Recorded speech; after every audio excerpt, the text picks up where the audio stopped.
You're listening to Bush Radio.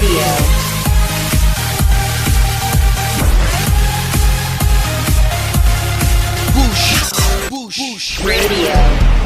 Your real talk radio. Here we go. State Affairs with Edmund Obilo is live. Stay tuned.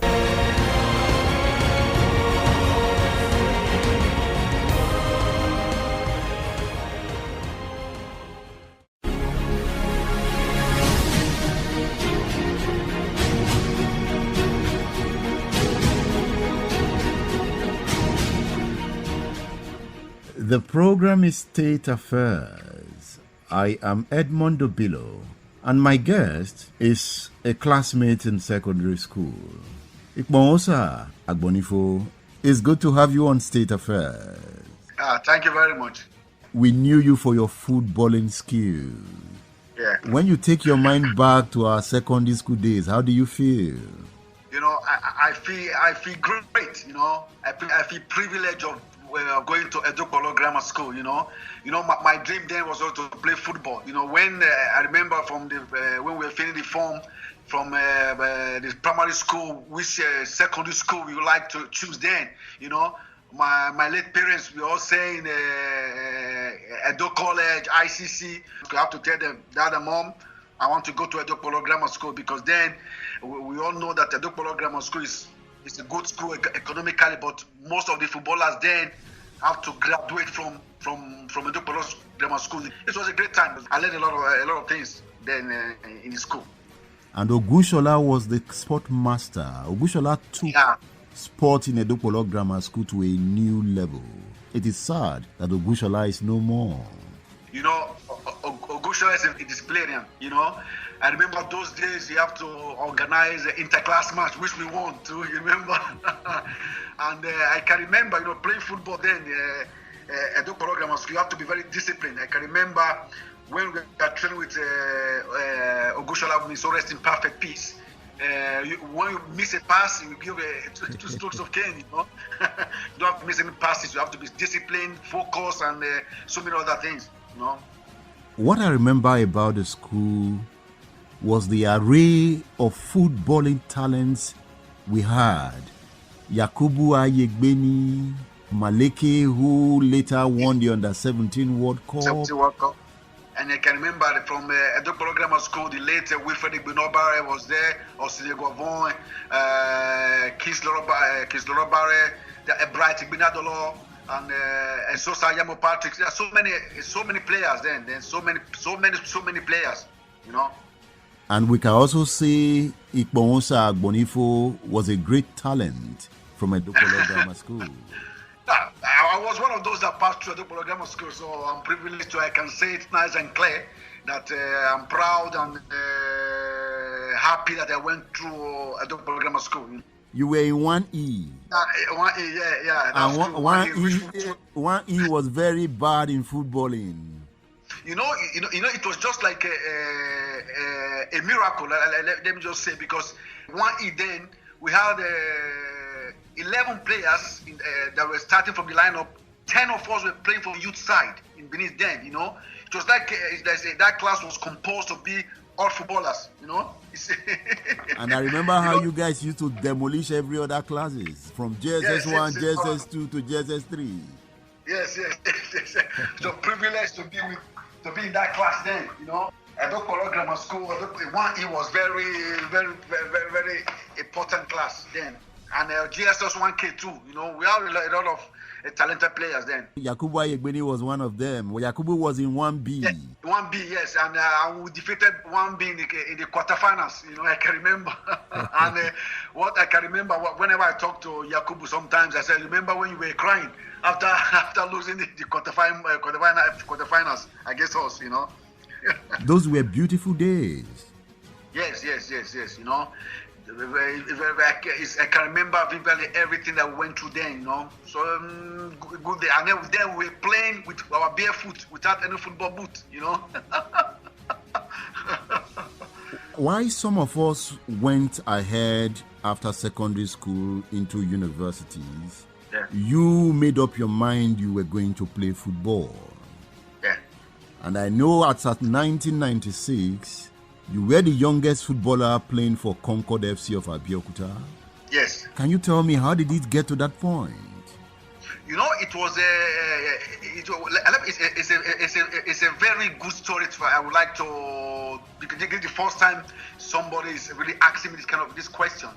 You know, then in Benin, you know, all players then wanted to play for Bender Insurance and Bender United. Then my elder brother, Don Pedro Obaseki, came. He was in Lagos then. I said, "Okay, there is a screening going on in Abeokuta. Do you want to go?" I said, "Yes, I will go." Because it's not everybody that's going to play for Bender Insurance and Bender United. Then my elder brother took me to Lagos. I came to Lagos on Friday. Then I said I'm going to Abeokuta to start the screening. It was on Monday. Then I went with my elder brother to National Stadium on Sunday. Every Sunday, these old footballers, they used to ex-footballers have to gather to play in National Stadium. So my brother said, "We want to play with them. Okay, let me play." Then I was playing with them. I never knew that the assistant coach of Concord United was there watching. You know, after the game, now called me, say, "Well, do you play for any club?" I said, "No, I don't play for any club. I'm going to on Monday. I just came back from Benin on Friday, and on Monday I'm going to Concord of Abeokuta for trials." Okay, that's nice. He didn't tell me anything. So on Monday when I took my bag and my brother took me to Abeokuta. Then I saw the man. I said, "What are you doing here?" He said, "Man, I saw you play. You're a good player, so start the training." I just did 2 days training. Then I was taken. I'm even surprised your elder brother, Don Pedro Obaseki, who has a PhD, could support your footballing career. I come from a very well-educated family because we are 7. My father graduated in Oxford University as a mathematician. So my mother went to the high school then. Has a fashion house in Benin. My elder brother had a PhD. My elder sister had a PhD too in English. My elder brother taught in the family is an electrical engineer.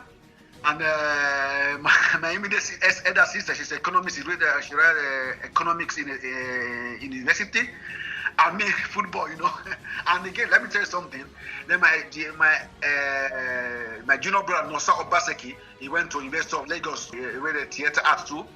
Then, you know, I didn't go to university in Nigeria, but I graduated in university in Italy as a psychologist because I have to go back to school 8 years ago. 9 years ago to start studying because I know football will not last forever, you know, because I want to give that pride to my late father. So I have to spend my time, you know, playing football in Europe. We have to train just 3 hours a day. So the other of my time, I went back to school to start learning to be something to have something after football, you know. And today you are a coach in Italy. Yeah, I'm a coach. Yeah, I'm a FIFA UEFA A coach. I went to coaching course for 3 years ago after I retired to have my badge. I can coach any club in the world. Let's leave football a bit. What was coronavirus like in Italy? It's like people were dying every day in large numbers. In my city, we just had 8 or 9 cases of coronavirus. But in Italy, as a large, 32,400 people died of coronavirus, especially from the age of 65 upwards. In the north of Italy, so many people died, you know. It was real. You live in the south of Italy. Were you scared at any point? Of course, I have to be scared, you know. The most strange thing that happened, because I work in a psychiatric hospital, so I have to go to work every day. My wife and my kids and everybody were at home, so I have to leave home to drive, because where I'm working to my house is just 35 minutes drive. But the most strange thing about it, that going to work, you won't see anybody in the street, in the highway, nobody. You know, just like a ghost town. Everybody was indoors. Sometimes when I see in the television the way Nigerians are taking it easy in Nigeria, but I'm a little bit fearful that if what happened in Italy comes to Nigeria, it will be very deadly. Because we have in Italy, in Europe, we have our medical facilities is okay more than Africa. But if Italy as a country which has good medical facilities, they can lose 32,000 people Just imagine what's going to happen in Africa. But we thank God for everything. It's not spreading as it was in Italy. So, Ikponmwosa, what is the situation now? Are people out of their houses? Yes. We are no longer in lockdown. On the 18th of May, the government took off the lockdown. But we can move freely, but we have to wear our face masks. Then we have to do a meter and a half distance. We are going to the supermarket. We have to wear gloves and masks and everything. As of today, we just have 600 and something cases of coronavirus, and the death rate is very, very low. Like we are back to our normal life, but there's still fear, about this. People are still afraid of this coronavirus because it's not over yet. So have you resumed training with your team? No. We are not resumed training. We are at the moment, there's a protocol which was given to all the club side in Italy, but it is only Serie A and Serie B they can go on with this protocol. At the moment, the federation have suspended the league in Serie C and Serie D. So those that are in the first position got a promotion automatically. Like my club, we are in the first position with 7 points ahead of the second in the position. Then they gave us automatic promotion because going back to train at the moment is not safe. Because in Serie A they have more equipment and they have more financially guaranteed. I must congratulate your team in Insiene for winning Serie D. You know one thing that gives me a more pride. I'm the only black coach in Italy. You are the only black coach in Italy. Yes, the only black coach. When we play every Sunday, I'm the only black coach. When I went to the coaching course, I'm the only black coach. When I go to refreshment course, I'm still the only black coach. I'm still the only black man, and I'm proud to be that. I hope that is not affecting your relationship with your team. No. As of now, I'm more like an Italian because I've spent most of my life in Europe. I've spent 23 years in Italy. I'm an Italian. My wife, she's an Italian, and my daughters, our two daughters, they are Italians. I have all my friends. It's not like I'm against the African community where I live. I'm living in a city where it's a white city, and I'm used to have more friends, white friends, than the blacks. When you left Nigeria, when you left Concord FC, you went to Spain and you played for Rayo Vallecano. What was it like in Spain? It was totally different. The language, the food, and so many things. And what made me settle easily was because then our former national team goalkeeper, Wilfred Ignobarra, may his soul rest in perfect peace, was in his last year at Rayo Vallecano. So I was with him. He took me to his house and made me feel at home. And we have another footballer too, my teammate too in Concord of Abeokuta, Henry Makinwa. At the moment, he's the coach of Casina United. So we all together. So I did not feel lonely, But at the beginning, it was not that easy. And you helped Rayo Vallecano move to the first division before you left? Yeah. I was very young then. I played just 9 matches or so. I can remember. All the 9 matches I played was from the second half, And then I went to the junior team. Coming from Africa is totally different, the way we play in the tactical work and so many things, and the language. I can remember when the coach says something in Spanish and there is nobody to translate, which is it wasn't easy at the beginning. It wasn't easy. From Spain, you moved to Portugal. Yeah, I went to Portugal on loan from Rayo Vallecano. I was there for 7 or 8 months, if I can remember. I think what football does is to take players around the world. Yes. And proudly I can speak 4 languages. I can speak Spanish, English, Portuguese, and Italian language. And if I knew then, when we were in the school, remember, we used to have a French teacher, but I never went to a French class. I thought then it wasn't necessary. So what are you telling young persons listening to you now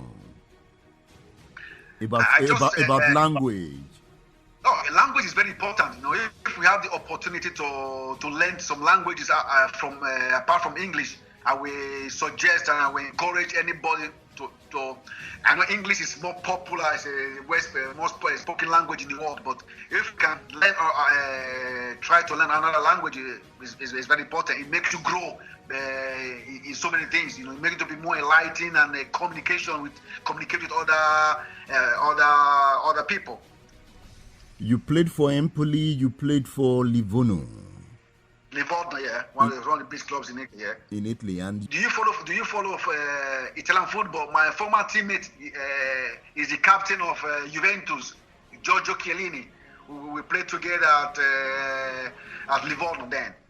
And I hope you follow other matches around the world. Yes, I do.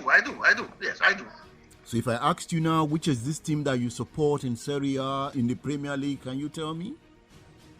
Yeah, I those days in Italy, I support AC Milan. In Spain, I support Barcelona. And in England, I'm a Manchester United fan.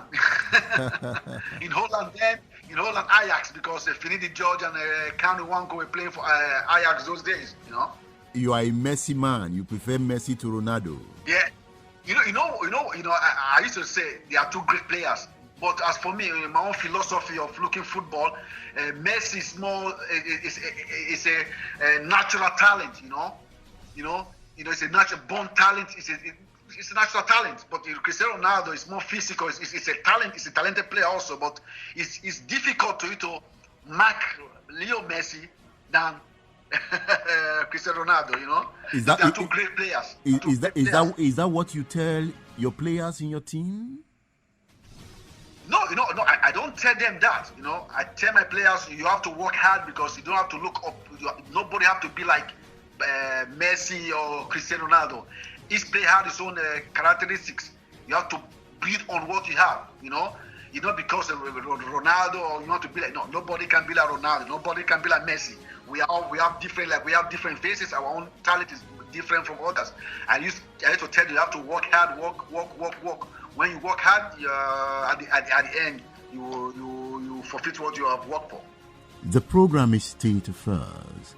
I'm discussing with Ikponmwosa Agbonifo, the coach of Insiene Football Club of Italy. We'll be back after this break, so don't go away.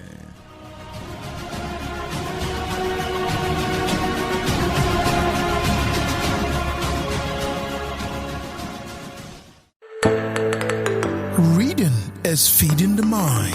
When he feeds his mind, his body is happy and he is rich. Feed the mind. Go to www.udarabooks.com.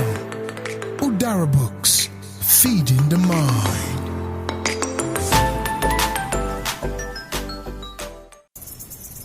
Bush Radio.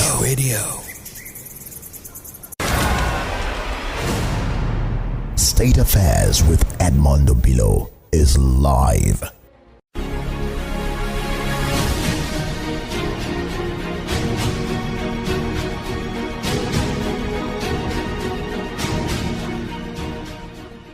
Ikponmwosa Agbonifo, the coach of Insiene FC in Italy, is my guest on State Affairs.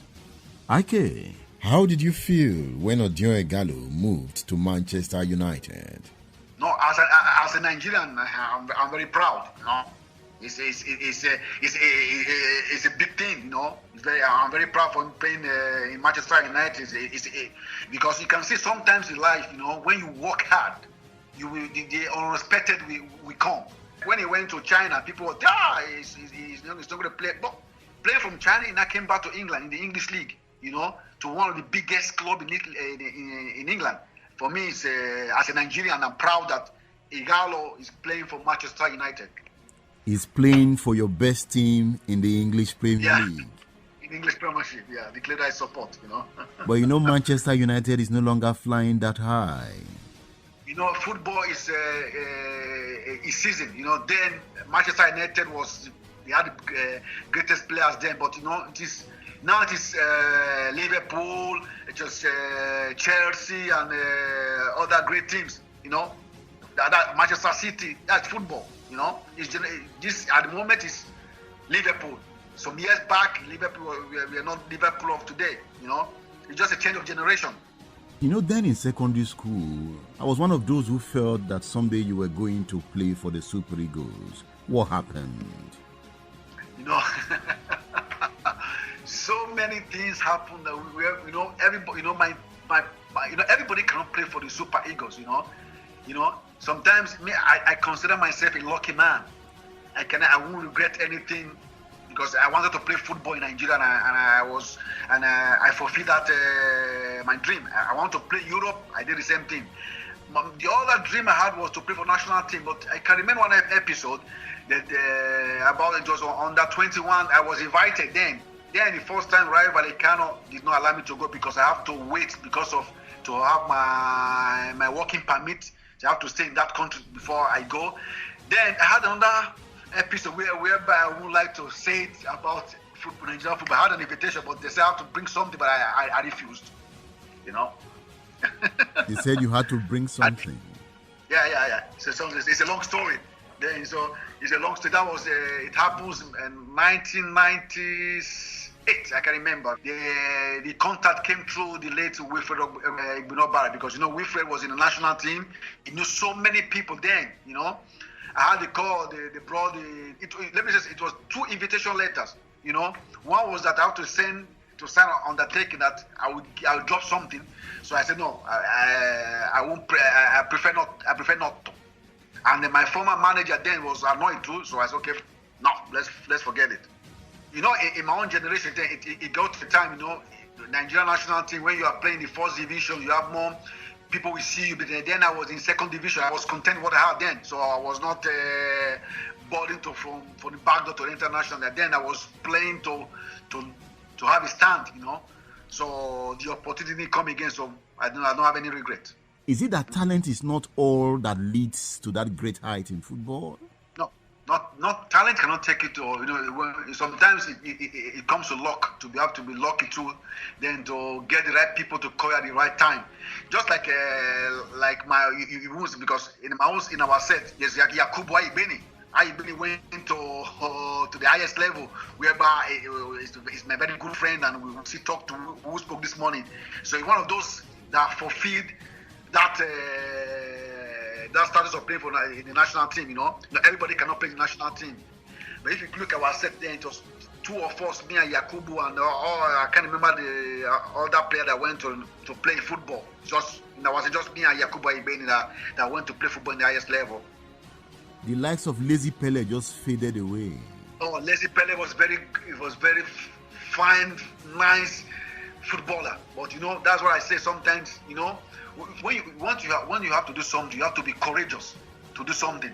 You know, my story is just like a little bit like Yakubu. Yakubu was playing in the amateur in Benin. He took his bag. He went to Julius Berger in Lagos, and he was taken.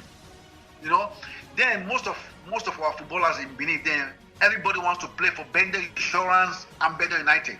You know, everybody cannot play because my dream they want to play for Bender United and Bender Insurance, but my dream was fulfilled because I played against Bender Insurance in Benin. You know, in the first division, people were surprised. Yeah, this and the small IQ of that day. Now me be this, you know. So. And I remember those teams in Benin like Rovers United, Uleru Bombers, Manchester United, Rockers. Rossi, there's so many clubs then.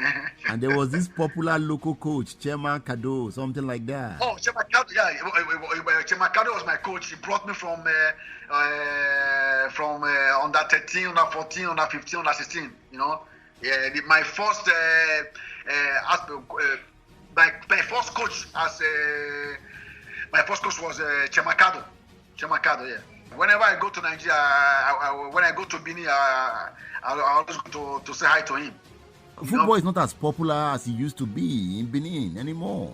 Remember, what I said the other time, change of generation. You know, everybody there now. When we were growing up, we used to, there is no this internet. There's no the Premiership. We have to watch on the television. There is no smart TV. There's not, you know. Then Just we go to school, come back, wait to lesson, and play football. Then, in the streets. Now everything has changed. So we have to create a new talent. We have to go back to the old days to look for new players in the grassroots. We have to play from the grassroots to learn more about football. If you look at most of the guys that after coming back from school, they go to sit on the television, keep on watching Premiership, Italian football. There's no time for them to create their own talents. I remember Principal Cup, Governor's Cup, Edokpolo versus Western Boys, Edokpolo versus Urobo College. It's not existing any longer. It's a pity, but I mean, it's a pity. It's a pity. If the present governor can, which is my uncle too, can bring back this sports activity in Benin City, in Edo State, it's very, very good. Principal's Cup and Governor's Cup. I remember those days. The venue of playing the Principal's Cup is Ogida Barracks. You remember? Yes. Those days when we are playing ICC or Edo College and Edokpolo then, remember our former principal, Mr. Igie, we have to close from school by 2 and then everybody have to go to Ogida Barracks to play our school team then, And I was privileged to play too when it get to my time. Do you think of going back to Edokpolo someday to help grow football? If I have the opportunity, yes. If there's a good program and I would really want to help, it's not financial, just to bring back this Governor's Cup, Principal's Cup, especially interclass match. Because interclass match is where you discover talent. I was discovered playing for interclass match when Chemakado saw me. Then he now took me to Empoli Grammar School to be training with him. Interclass match makes you to develop, to look for new role players. Young talent, which is not happening again in Edo State. I'm happy interviewing you. Your classmate is interviewing you. Yes, it's a privilege. My SP, those days when we see SP, we go see they fear you now. Yeah, make sorry to speak my broken. I think we have to SP. We have to obey now. We see. I saw some the other day. That was somebody was telling me about something now in school. Now the SP. Now it's not like the SP of before. So do you hope to take your club to Serie A someday? Let me tell you, my club started from 6th division. We won the 6th. It's the 4th year we are coming up. We have been winning league for the past 4 years. I hope to see you in Serie B in 2022. And by God's grace, that's my. I want to achieve what I did not achieve as a player. Coaching, going to the highest division. That's my. I want to my ambition now is that I want to be the first black coach to coach in Serie B or Serie A in Italy, which has never happened. And I know you will achieve it. By God's grace. So you are not giving up on that? No, I'm not giving up because I want to be there. So that things will change, because normally Italians don't give Africans that chance, So they think that we Africans, we are not sound tactically, which is not true. We Africans, we have brain too. We can teach the white how to play football. I'm a black man teaching the white how to play football. It's a privilege. Have you ever experienced racism? Yes. In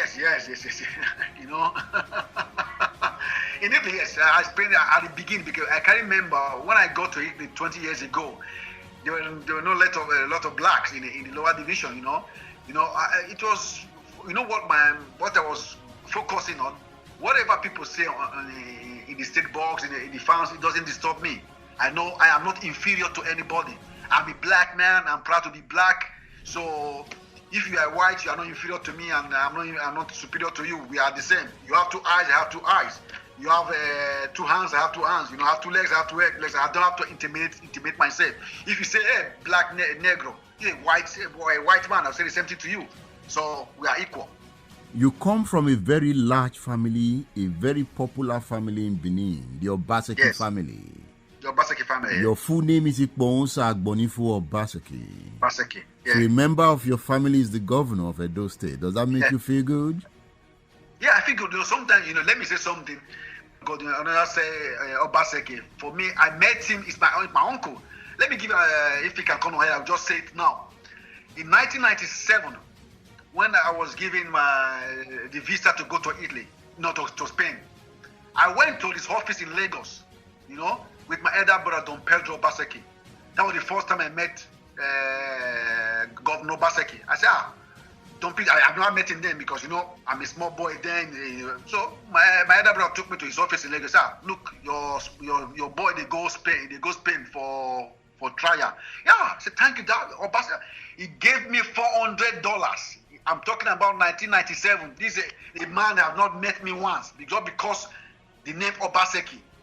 My elder, because he knew my elder brother because my elder Don Pedro is very popular then, He gave me $400. I said, okay, you hold this. Then $100 there was 6,000 naira. It was very big money then. You can imagine, Wow. He's a man with a good heart. It's not after money.